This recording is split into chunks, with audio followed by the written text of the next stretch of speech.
Ang mga pananaw at opinyon ng pag-uulat ng mag-uulat sa programang ito ay hindi ang pangunahing posisyon o pahayag ng pamumunuan ng organisasyong ito. The views and opinions expressed in this live report are those of the presenter and do not necessarily reflect the official policy or position of the management of this organization.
Good evening, ladies and gentlemen, and welcome to Magpayo tayo Kainklusyon. Today is Saturday, March 12, 2022. I am your host, Carlos Miguel Kanahashi. My co-hosts, Christian Gerald Chan and Asher Santos, will be coming during our show right now, and Asher Santos will join us as well. Our technical supervisor for tonight is Sir Mark Paulo Betita. And we're broadcasting simultaneously on InkluRadyo and on the Hands in Inclusion Philippines YouTube channel. We shall commence our presentation in just a moment, and we will be back after our commercials. Now this.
para sa aking pamilya, para sa aking kapwa, at para sa bayan. Kahit mahirap, kahit masakit, mahal ko kayong lahat. Kahit anong mangyari, ikaw, ako, tayo. Ating isisigaw sa mundo. Inklusibong may tatak, angat buhay itatahak.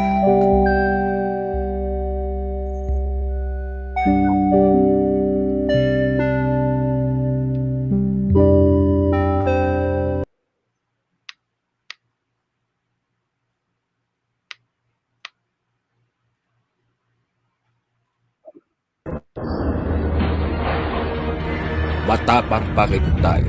Ang tropa, hindi nang iiwan. Ang senyas, isang instrumento. Ilang beses matumba, tayo'y huling bababa. Luman ang ating pinagaling. Tayo ay muling liliwan.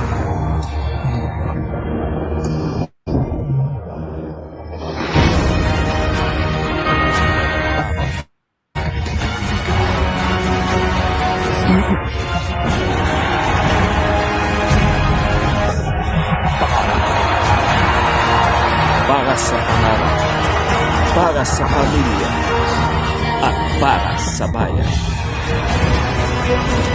Tayo ang ida. Tuloy ang inclusion.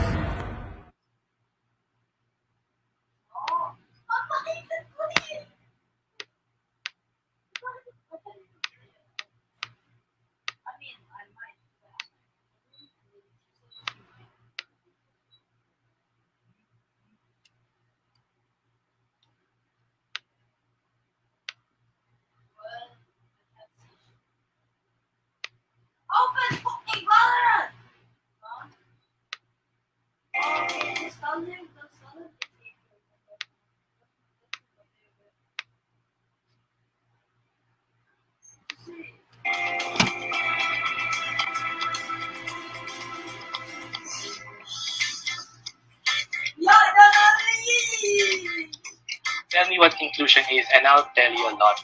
Inclusion for me is me trying to fit in with everyone in society.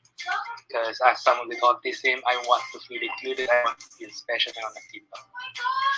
Inclusion helps us understand how we behave with others, how we're available with others, how we respect others, how we make time for others, how we love others, how we make sure that everyone feels equal regardless of where they are, who they are, what they do, what disabilities they have, what other strengths and weaknesses they have, and whatever they want to accomplish or whatever they're limited to do. I want you to take, for example, this computer of mine. All of its parts feel included in this mouse, this fan, this other fan. But we respect that despite them all being there, it can spoil so much. And being inclusive also means recognizing that we have our limits, as well as our strengths, and I keep being redundant. So I guess the best way to say, if we're going to be inclusive, show some respect, show kindness to others, and be peace with others. This is Christian Chat, your Chief Documentation Officer for Enhancing Inclusion and happy 5th anniversary and inclusion. The more years to come, it will be better, more inclusive society.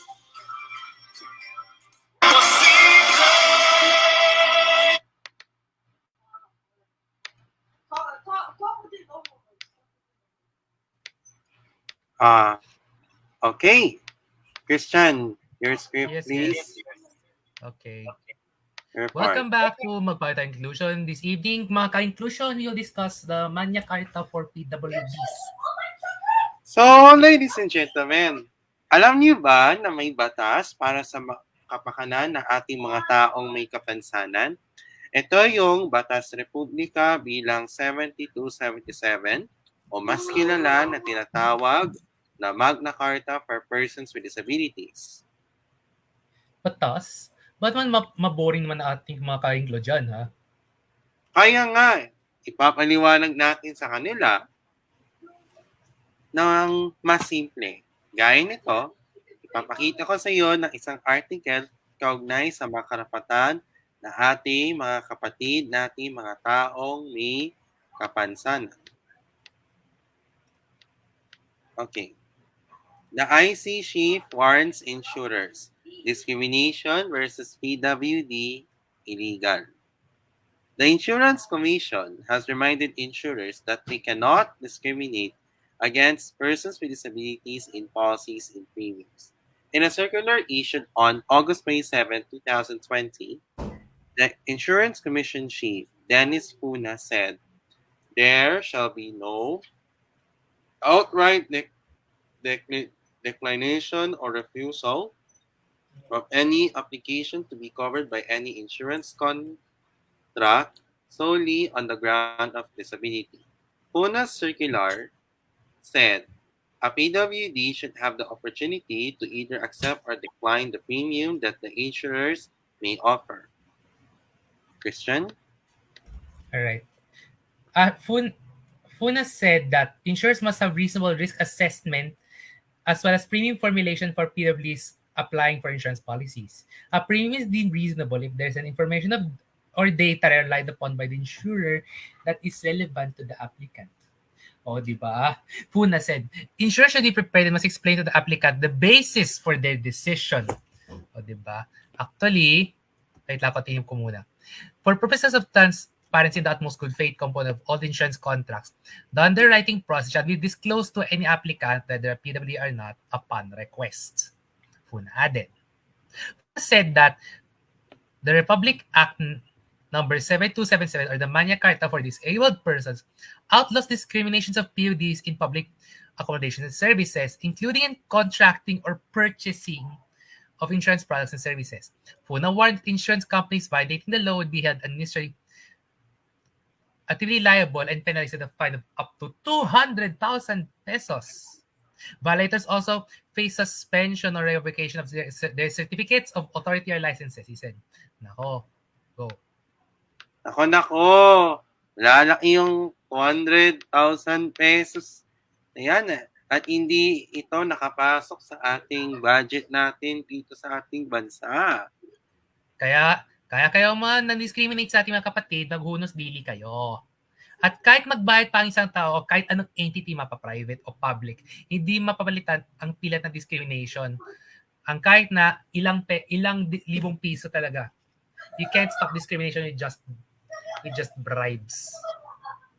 Kaya nga, ladies and gentlemen, palagi nating sinasabi dito sa ating organisasyon na lahat tayo ay pantay-pantay. We are all in the same pace.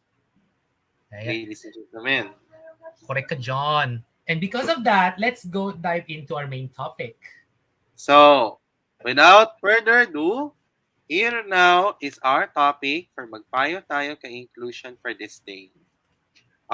Sir Mark, can you share screen please our presentation for this day, please? Thank you. Okay. Next slide, please, sir. Mark. Our topic is the Magna Carta for Persons with Disabilities. Next slide, please. So, persons with disabilities are part of our society. Because of this, the government should give full support to the improvement of the total well-being of persons with disabilities and their integration into the mainstream of our society. Towards this end, the state shall adopt policies ensuring the rehabilitation, self-development, and self-reliance of persons with disabilities. It shall develop their skills and potentials to enable them to compete favorably and for their opportunities to be available. Persons with disabilities have the same rights. Why? Because we need to take their proper place in our society. They should be able to live freely and as independently as possible. This must be the concern of everyone, the family, the community, and all government and NGOs. Persons with disabilities' rights must never be perceived as welfare services by our government. What does this mean in layman's terms? Persons with disabilities have the same rights as other people because we need to have full support to the improvement of our well-being as persons with disabilities and as advocates of persons with disabilities as well. Next slide, please. Christian, here. Okay, thank you. So let me explain some terms to you about what this means. Disabled persons are those suffering from restriction, different abilities, as a result of mental, physical, or sensory impairment to perform activity in the manner or within the range considered normal for human being. Impairment is any loss, diminution, or aberration of psychological, physiological, and anatomical structure function. Ibig sabihin, may hindi tama or may kulang or nawala or ng iba. Disability shall mean a physical or mental impairment that substantially limits one or more psychological, physiological, and anatomical functions of an individual or activities of such individual. A record of such impairment or being regarded as having such an impairment. Meaning to say, if you have an impairment, you are considered disabled. Handicap this refers Handicap refers to a disadvantage for given individual resulting from impairment or disability that limits or prevents the function or activity that is considered normal given the age and sex of the individual. And finally, rehab is an integrated approach to physical, social, cultural, spiritual, educational, and vocational measures that create conditions for the individual to attain the highest possible level of functionality. So, in other words, when you say rehab, you want to have the people with disabilities adapt and find their place in normal society. Right lang ha.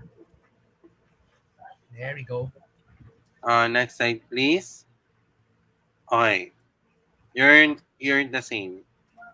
Okay. Social barriers refer to the characteristics of institutions, whether legal, economic, cultural, recreational, or other, any human group, community, or society which limits the fullest possible participation of these able persons in the life of the group. Social barriers include negative attitudes which tend to single out and include disabled persons and distort roles and interpersonal relationships.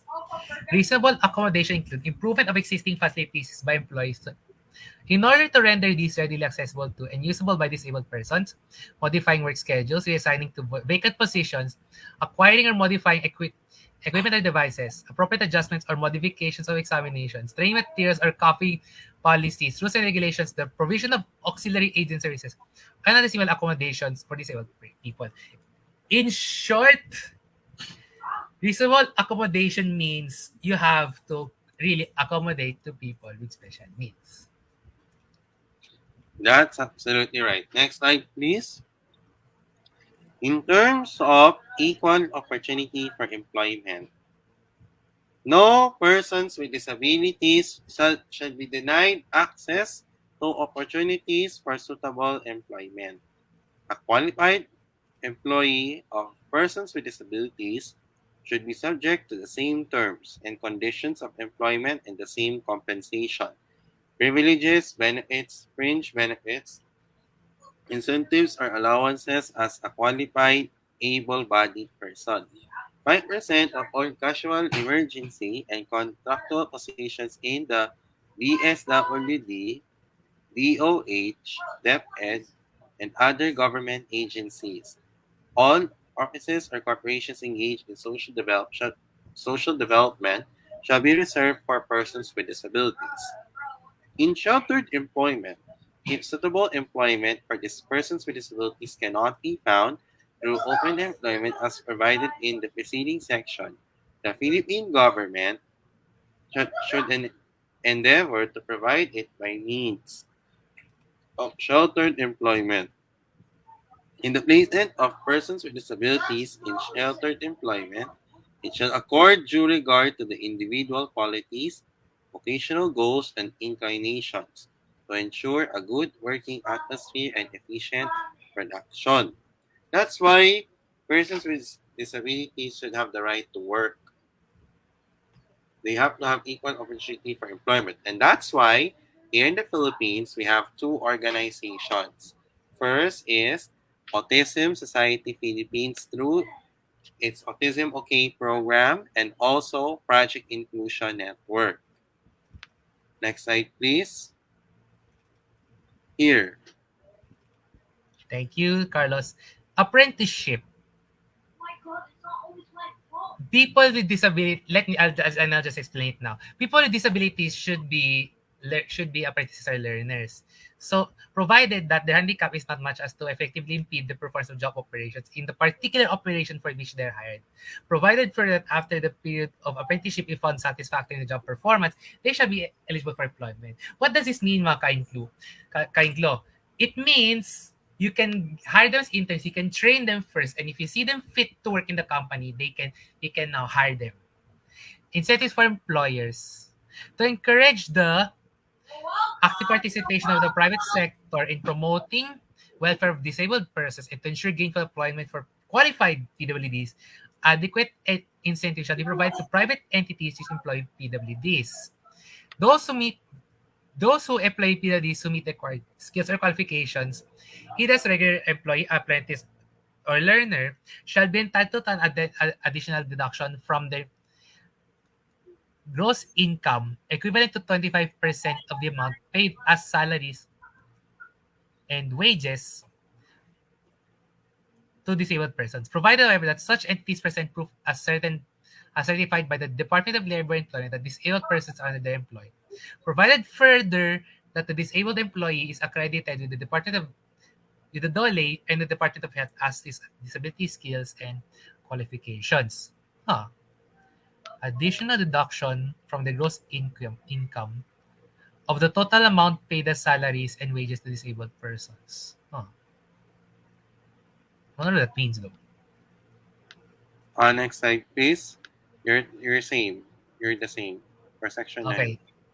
Vocal rehabilitation. Consistent with the principle of equal opportunity for disabled workers and in general, the state shall take appropriate vocational rehab measures that shall serve to develop the skills and potential of disabled people and enable them to compete favorably for available productive and remunerative employee opportunities in the labor market. In other words, the government will provide vocational activities to help PWDs become employed.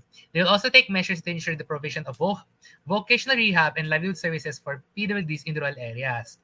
It shall promote cooperation and coordination between the government and NGOs and other private entities engaged in vocal rehab activities.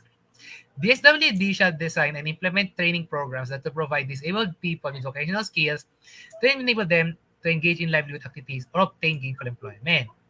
The Department of Labor and Employment shall likewise design and conduct training programs geared towards providing disabled persons with skills for livelihood.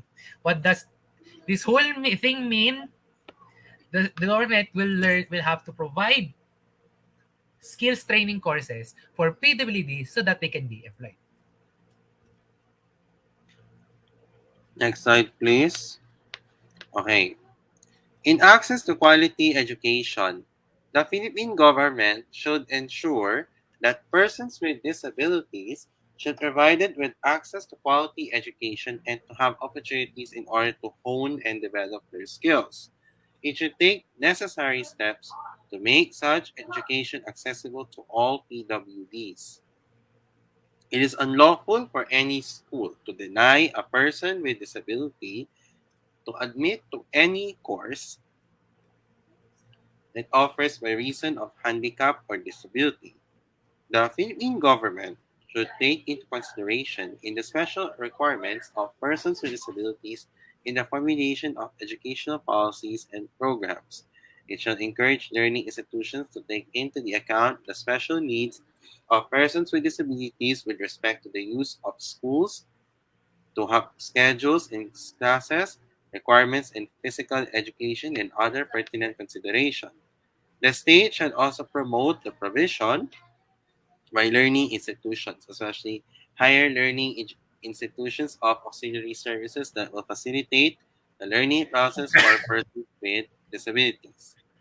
In the assistance to disabled students, the Philippine government should provide financial assistance to economically marginalized but to pursue post-secondary or tertiary education.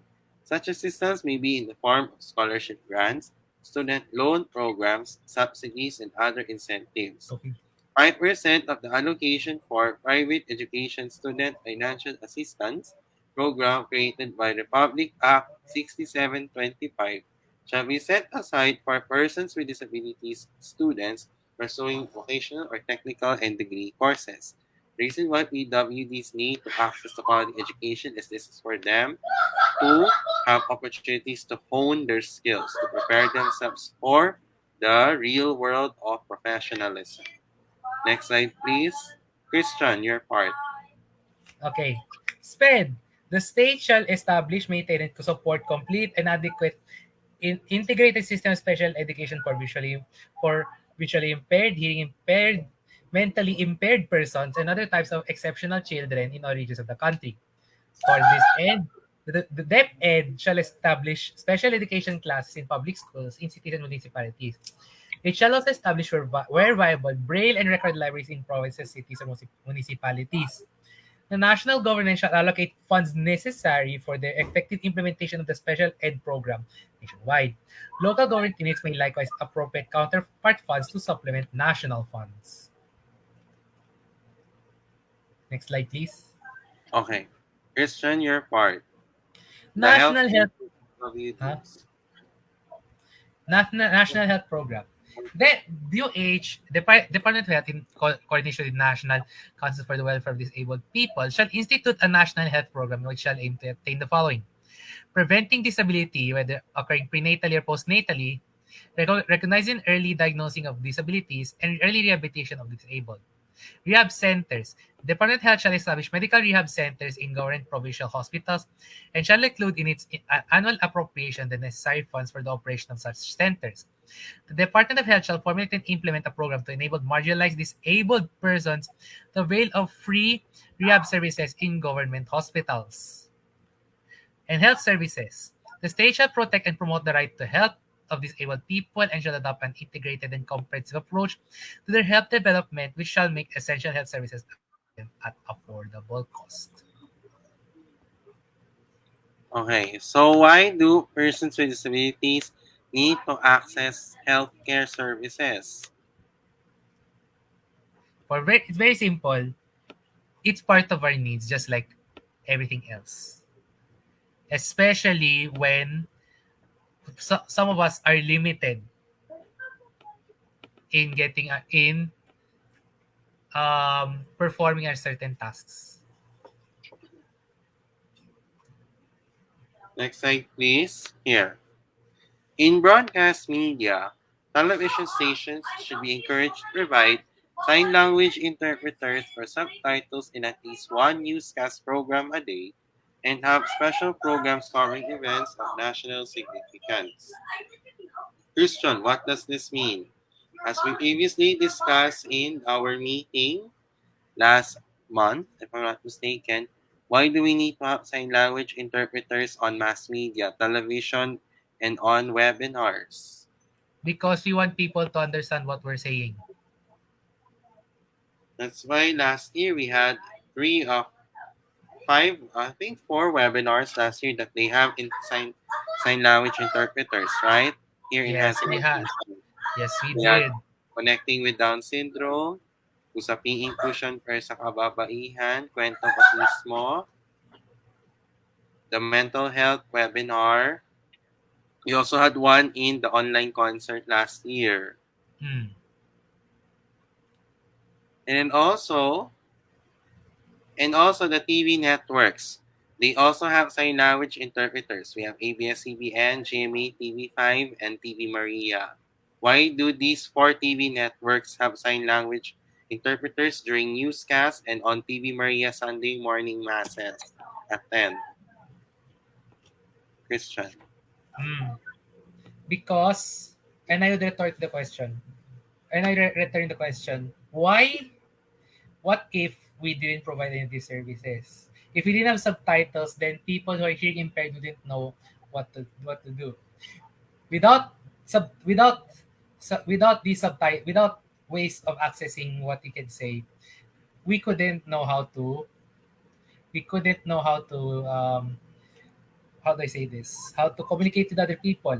And yes, even if you can hear, even if you can see, if you can commute, if you're you can also be considered mute. So sign language is one of the ways to go. It's possible. It's possible that your vocal cords may be underdeveloped so that you cannot create meaningful words, but you can hear, you can see. But that's why some people use sign. And in telephone services, all telephone companies should be encouraged to install special telephone devices for the deaf and to ensure that they're commercially available to enable them to communicate through the telecommunication system. Next slide, please. Christian, your part. The Okay. accessibility law. Barrier-free environment. The state shall include the attainment of barrier-free environment to enable disabled people to have access in public and private buildings and establishments and such other places mentioned in Batas Pambansang Bilang 344, otherwise known as the Accessibility Law. The national and local government shall allocate funds for the provision of architectural facilities or structural features for disabled people in government buildings and facilities. Mobility.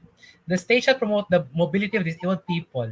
They should be allowed to drive motor vehicles subject to the rules and regulations issued by the LTO pertinent to the nature of their disability and the appropriate adaptations or modifications made on such vehicles.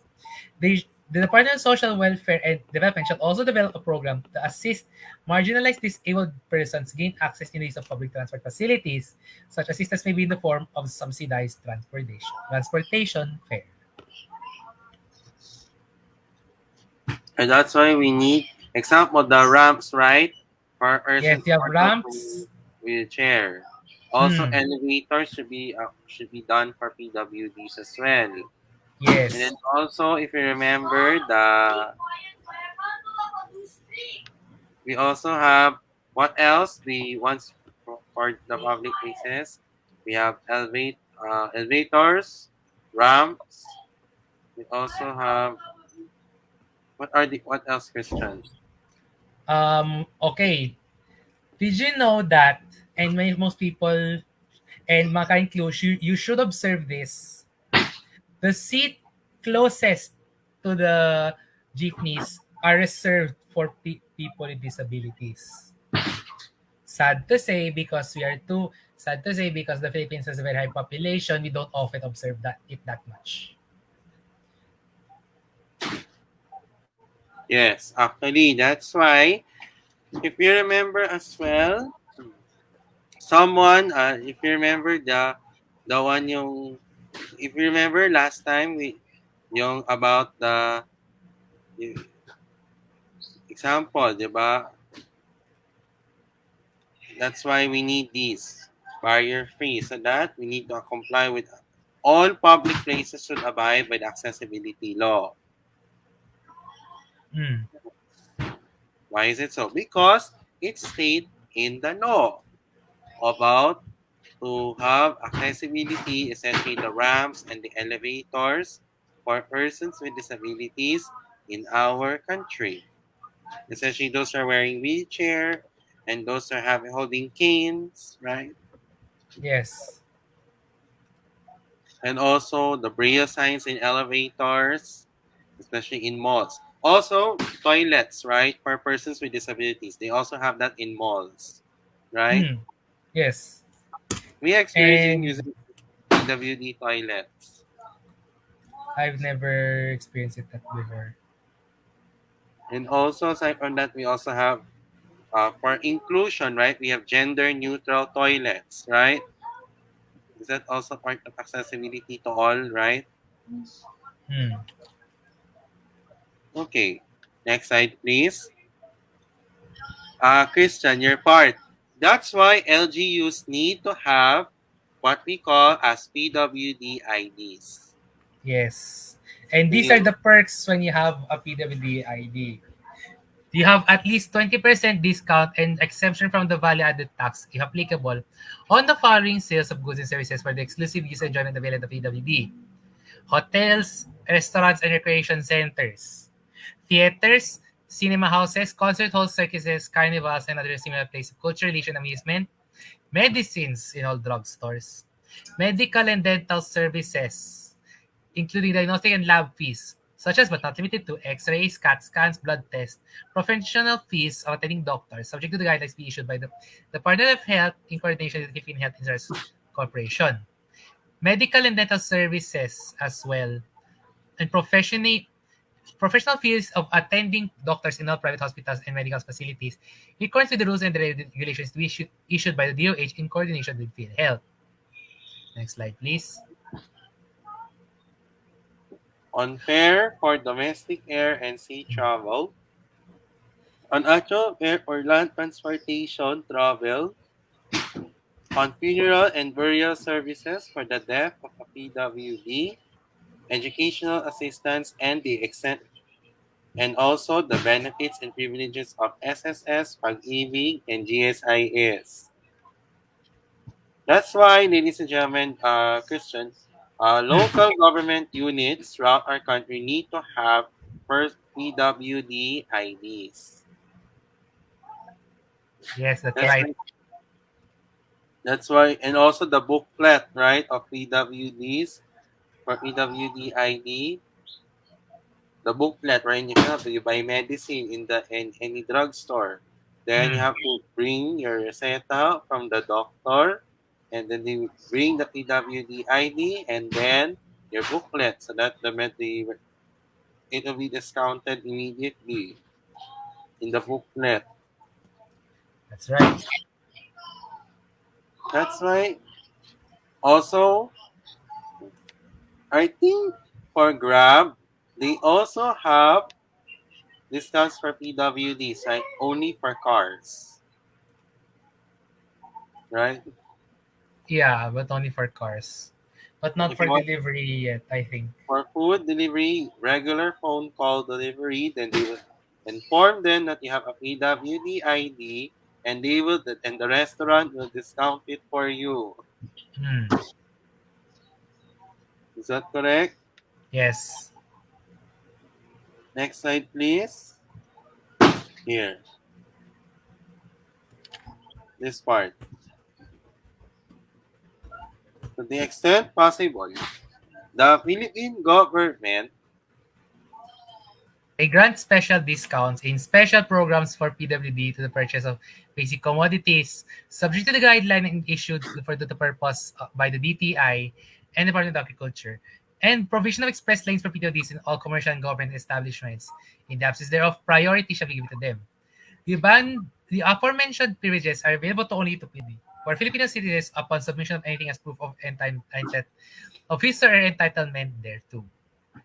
An ID card issued by the city or municipal mayor, the barangay captain, or the place where the PWD resides. Thus, passport of the PWD concerned, or transport discount fare identification card issued by the National Council for the Welfare of Disabled Persons. the NCWDP is now called today as the National Council on Disability Affairs, or NCDA. Correct. That's why what are commodities, Christian? Commodities like basic food and medicine, shelter and water, electricity, and oh, did you know transportation and oil? And speaking of which, remember last time that we talked about Ukraine? Yes, Actually, it may have had an impact on the rising prices of oil, but that's my hunch because that's oil, because absolutely right. because our oil prices right now might reach a whopping 100 if this continues. Okay. But I digress. Okay. So hi Asher. Hello. Hi Asher. He's now gonna join us. So Asher, I have a question. Bakit kailangan ang mga LGUs ng PWD ID? Bakit? Kailangan po kasi para may discount po. Kailangan yan para mag-discount ang PWD ID. Opo, may papakita po sa iyo yung PWD ID po. Wait na po ha. PWD IDs should be issued only by the LGUs, right? Not the national government. Yes po. Christian, Yes. this one. Can you go to the next slide, please? This is Next a one. big problem for persons Of with disabilities course. in our country. Discrimination on unemployment. No entity shall, whether public or private, shall discriminate against a qualified disabled person by reason of disability in regard to job application procedures, hiring, promotion, and discharge of employees, employee compensation, job training, other terms, conditions, and privilege of employment. The following constitute acts of discrimination: limiting, segregating, or classifying disabled job applicant in such a manner that adversely affects his work opportunities, using qualification standards, employment tests, other selection criteria that screen out or intend to screen out a disabled person, unless such standards, tests, or the selection criteria are shown to be job-related for the position in question and are consistent with business necessity. Utilizing standards, criteria, methods of initiation that have the effect of discrimination on the basis of disability or perpetuate the discrimination of others who are subject to common administrative control.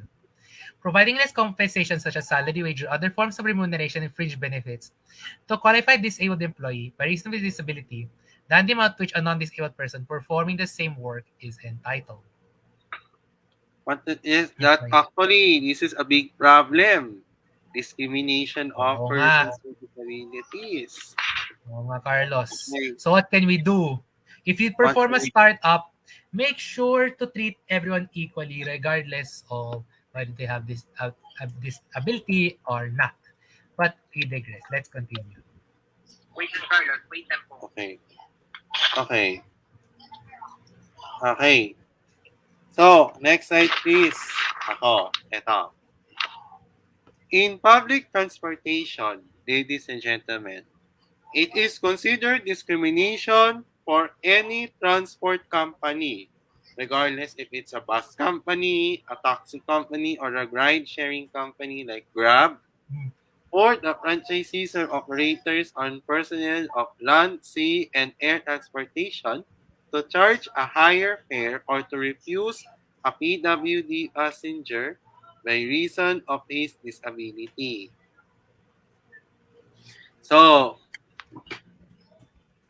Asher, tanong, bakit hindi pwede ang diskriminasyon sa mga... Wait lang. The reason why this is another big problem in public transportation, di ba? If you see, ladies and gentlemen,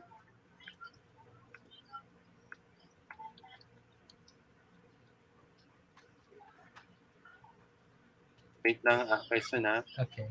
Okay. For discrimination of PWDs in transportation, if you remember this news in 2017 in Dumaguete City, as you can see here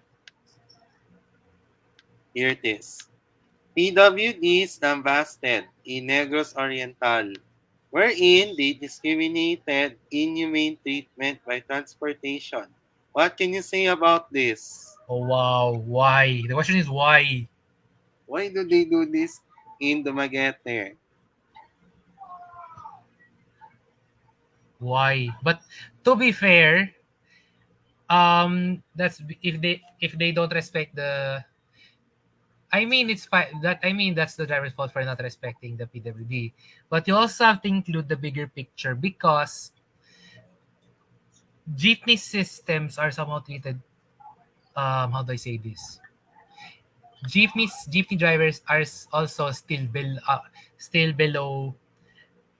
Sadly, and no offense to this, they're still in a rung below us middle class, and that's the current situation right now. It's true. I've seen on Twitter someone said that they overcharge sometimes. Yes, but it's not their fault. But it's not entirely their fault. Sometimes you have to check the system that discriminates talaga. Okay. Next slide, please. If we really want to achieve equality regardless of class or of whether you have disability or not, whether you're from any societal level, You have to attack the system. Okay, next. Okay. No persons with disabilities should be discriminated in the use of public accommodations, like to deny a person with disability through going to any place, right? Example in the video that someone wearing a wheelchair was refused entry in a restaurant based on the video. Really? Yeah, I saw the video last time, and it's regarding a wheelchair who did not wear a formal high heel shoes. She was wearing a wheelchair, but he was later been refused by the restaurant, and because of that, the restaurant uh waiter and the waitress can't go, and then she has to find another restaurant as well. Why is it Hmm. so? Well, if you refuse assistance to someone with PWD, of course, that means you're refusing a customer outright. Tama yan. That's absolutely right. Okay. And also, that's why it's also, example, I give you a situation. I'll give you a PWD living in, let's say, San Pedro, Laguna, named Juan de la Cruz. He has a wheelchair. He entered in a restaurant, but the restaurant owner, waiter, and waitress refused him. What will he do? It's find another restaurant that will cater to Yeah. all, right? Actually, I think I might have seen a picture, a better picture to explain it. I don't know if I can find it now, but it looks like this. There are a security guard and assistant carrying the wheelchair up the stairs, leaving the person with disability stuck down there and climbing the stairs itself.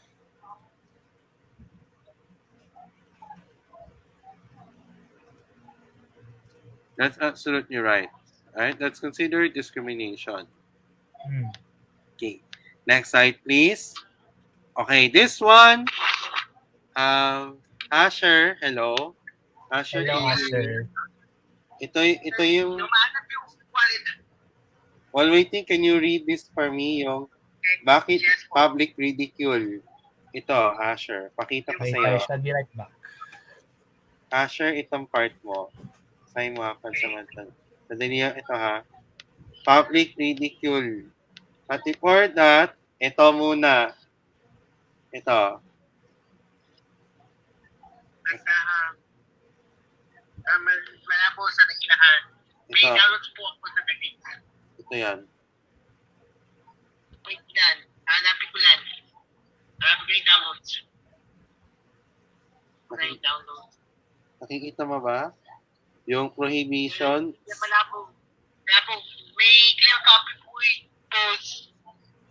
Kaya tagal na lang po mag-open ng file ng folder. Sige, sige. Yung sa prohibitions. Sige.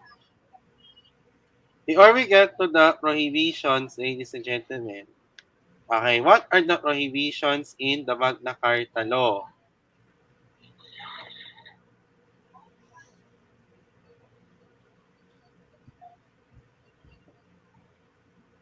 Yung Ano yung, vision. yung prohibition? Wait lang ha. Ito. Hanapin. Ito.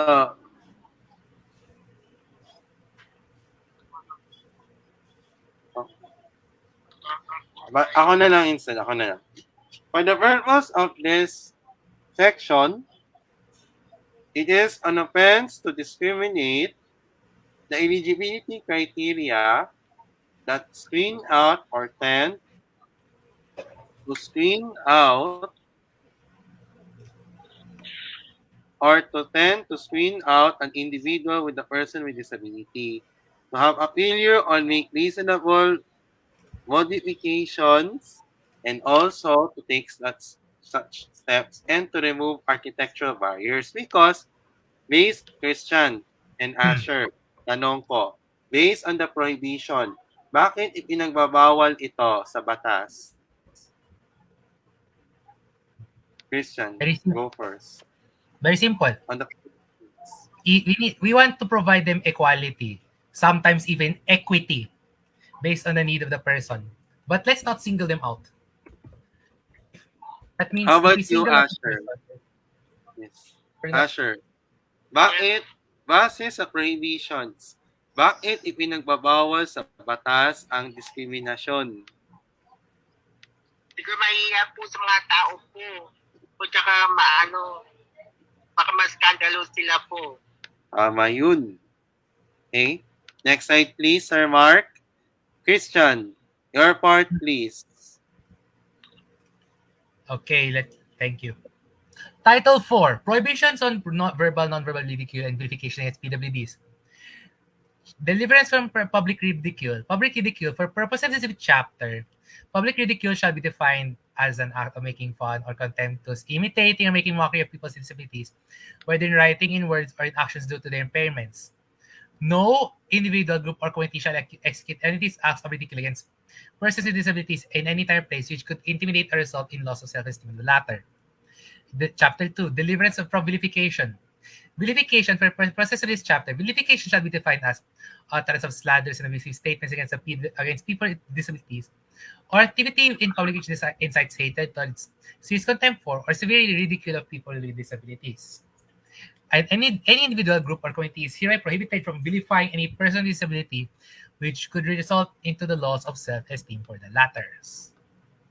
No, yung vilifications, yung mga R words, yan yung ito ay kung saan nakakasama at nakakasakit yan sa ibang tao. Next slide, please. Asher, ito ang part mo. Ito, yung issue. Ito na yung clear po. Ito basahin ka na lang. Yes. Ito na yung point ko. Okay. In September 2018, Mobile Luzon released another video in which her mocked the language of the deaf. In the video, Luzon's co-host blogger to Oliver Van from Binay's sign language. Then he says the deaf group protested the video with deaf people, stating that it was degrading their condition, especially coming an official from the government. Bakit? Ano nangyari? Actually, noong 2018 yan. That happened a month before the passage of the Filipino Sign Language Law. Ang ginawa, ininsulto yung deaf community at nadismaya ang mga PWD orgs dahil dyan. Next slide, please. Oh, don't worry. These two have also been. I remember a time when both of them were discussing about federalism and they mocked the word by using vulgar actions towards women. And considering that this is National Women's Month, we should discriminate against women. Because of this, the Commission on Human Rights investigated is a complaint filed the deaf groups, including the Philippine Federation for the Deaf, because the video, ladies and gentlemen, is described as unacceptable and appalling. According to Republic Act 9442, imitating a person with a disability in public gatherings, entertainment shows, considers a public ridicule. Violators of the provision of the law shall face penalties of at least 50,000 pesos, imprisonment at least 6 months, and that will be at the discretion of the court. What are the penalties in the violation of the Magna Carta for PWDs? Next slide, please, Sir Mark.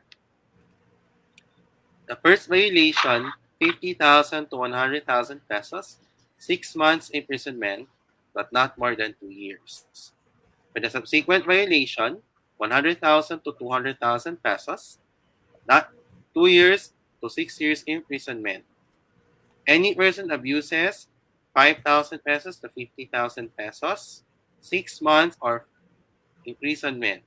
If the offender is a corporation, the officials will be involved. If the violator is a foreigner, he or she should be deported. And the proper authorities may also cause the cancellation and revocation of the business permit, to operate and to franchise, that any company fails to abide by the provisions of this act. Next slide, please. To read our summary, can we give over to Christian Chan? Thank you. In summary, Republic Act Number 7277, otherwise known as the Magna Carta for Disabled Persons, was enacted for the primary reason that people with disabilities have the same rights as other people. This measure promotes their full participation in society and integration into the mainstream of society. This commitment is lucid in the law, and that government should ensure the equal opportunities and access to health services for people with disabilities. Okay. So guys, okay, thank you, Sir Mark. Can you disable the share screen, please? So, Right. according to our, I will share screen again, based on our script here. So, sabi ni Miss Christine, 20% discount ang mga persons with disabilities ang kinover niya ayon sa ating batas. Ang mga hotels, resorts, restaurants, cinemas, amusement parks at iba pa. Lalo na gastusin para sa mga funerals. Of course. Christine, next slide. Alam ba yun? Please. It's hindi pa yun sa atin, pero ito pa ang sabi pa ni Ms. Christine. Number 2, if any taxpayer is taking care of a person with disabilities that is within 4th degree of consanguinity or affinity, considered as dependent, si PWD sa taxpayer, the taxpayer may have privileges under our law. So what Ms. Christine explained is this. Consanguinity is, 1st degree consanguinity is your parents and your children. Your 2nd degree is your siblings and your grandparents or your great-grandchildren. So the 3rd one is your uncles, nephews, or your great-great-grandchildren. And 4th degree would be your first cousin and so on and so forth. So yun nga ang consanguinity. Sa affinity naman, sabi ni Ms. Christine, sa first naman hanggang 3 affinity natin. So your first affinity is your spouse, the second is your parent-in-law or your son or your child-in-law, and the third is your sister or daughter-in-law or your grandmother-in-law. Okay, ayun naman pala. May mga benefits. Ang mga kapatid natin mga PWDs, hindi na pala pabigat kasi kailangan ng matinding tulong. In any public agency, only 5% of contractual force are reserved. Agencies involved are DOH, DSWD, DepEd, and other government agencies. So ito nga ang sinabi ni Ms. Christine. Alam niyo ba, kapag nag-employ, 25% ang total salary. Diba, Asher? That's why ang dalawa, yung ASP at ang Project Inclusion, they also have employment opportunities there, diba? Kasi yan ng orgs na sinali ni yung may-ari, diba? Just before HNI Inclusion created. So, magkakaroon sila ang deduction ng mga total gross income na 25%. Financial assistance ang kailangan. Yes. May mga benefits sila. Hindi lang basta-basta pabigat. Alam niyo ba ang meron tayong scholarships for marginalized disabled persons? 5% ang ating budget. So, your part, please. Wait, what do you mean by marginalized PWDs? Or, marginalized PWDs anyway. This means that PWDs need financial assistance. Yes. Because there is benefits for our funds for the less fortunate. Ladies and gentlemen, there are a lot of provisions in the Magna Carta about discrimination. We need to prevent ways and how to show that we need to show kind and respect to PWDs to avoid being punished by law. We need to be aware about this, especially here in HNI Inclusion, that everyone is equal, regardless of who you are and the way we were. Correct ka dyan. We learned a lot today from our discussions. Sana ganun din ang ating mga ka-inclo. So our goal is to spread awareness, lalo sa PWDs na nasa laylayan ng lipunan or PWDs in the marginalized sector. Asher, your part, please. Tama, lahat tayo ay tama tayo lahat. Tama lahat tayo may karapatan at matulungan kahit anumang mga estado at kalagayan. So tandaan natin, Huwag tayong magmamaliit ng ibang tao dahil lahat tayo ay tagapagbigay ng kulay sa mundong ibabaw. Christian, Ika nga, wait lang. Ika nga, sabi nga, we are all God's children, we are all the same. And now, ladies and gentlemen, that's a wrap for Magpayo tayong Kainklusyon for Saturday, Feb 26, 2022. On behalf of InkluRadyo and HNI Pilipinas and Inclusion Philippines, I am your host, Christian Chan. Together with me are Asher Santos, Carlos Miguel Kanahashi, and our technical supervisor, Mr. Mark Betita. We'd like to remind everyone that tomorrow is Sunday, and as Hans Inclusion puts God first, regardless of our religion. And it is a day of rest and faith, and because of this, we should be courteous, considerate, and respectful to the people who are attending or practicing their faith, or attending religious services. Your cooperation and your silence will be appreciated as we enter the holy presence of God. Asher, here. May awa ang Diyos. May awa ang Diyos. May awa ang Diyos, makakaraos po tayo. Sama tayo lalaban para sa pangarap, pamilya at bayan hanggang sa ating tatak para One Inclusion Nation. Muli, magandang gabi. May the Almighty God bless us all at pagpalain nawa tayo ng buong may kapal. Ngayong ika-5 ng anibersaryo, makototohanang inklusyon, angat buhay ang solusyon. Everyone, sa HNI, ay posible. posible. Pilipinas, God first. God first. HNI, HNI, God first. God first. Thank you for watching our show. Have a good night and a goodbye for now. Bye-bye. Kaya, wag na i-call po, may papadiscuss pa. Oh, what?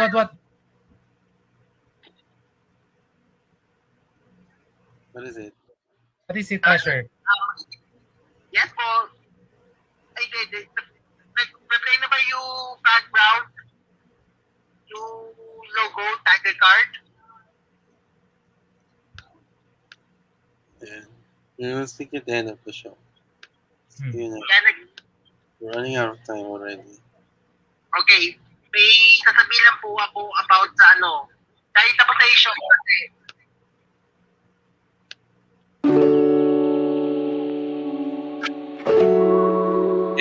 Yes, yes, yes.